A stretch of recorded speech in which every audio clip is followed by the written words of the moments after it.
അതിൽ ഒരുപാട് സന്തോഷം. നമ്മുടെ ഈ ഒരു കോഴിക്കോടുള്ള ഒരു പൂജയിൽ ഏർപ്പെടാൻ പറ്റിയതിൽ നമ്മളൊക്കെ കേട്ടത്, സിനിമ അഭിനയിക്കുന്ന കാലത്ത് പേടിയോടെ കണ്ടത് ചെന്നൈയിലേക്ക് നാട് വിട്ടു പോയിട്ട് അവിടെ നിന്നൊക്കെ സിനിമയിലെത്തണം ചെന്നൈയിലെത്തണം എന്നുള്ളായിരുന്നു. അത് കയ്യിലൊക്കെ പോയ മാതിരിയായിരുന്നു. പിന്നെ അത് തിരുവനന്തപുരത്തായി. പിന്നെ എല്ലാവരും പറയും എറണാകുളത്ത് എങ്ങനെയെങ്കിലും സെറ്റിൽ ചെയ്ത് കഴിഞ്ഞാൽ നമ്മൾ സിനിമയിൽ കയറാനായി.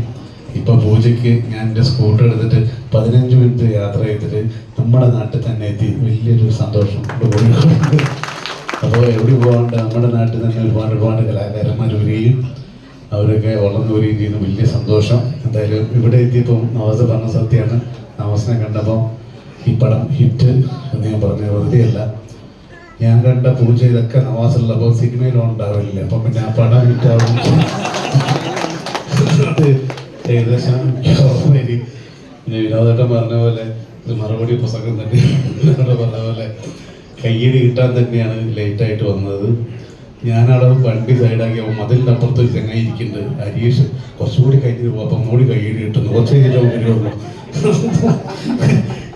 അപ്പോൾ ഓരോരുത്തരും മാറി മാറി ഇരിക്കുകയാണ്. എന്തായാലും രക്തരേഖ എന്ന ഇവർ പലരും രക്തരേഖ പിന്നെ കൊലപാതകം അങ്ങനെയൊക്കെ പറയുമ്പോഴും നമുക്കറിയാം ഒരുപാട് ആളുകളുടെ ചോരയും നീരും വിയർപ്പുമാണ് സിനിമ.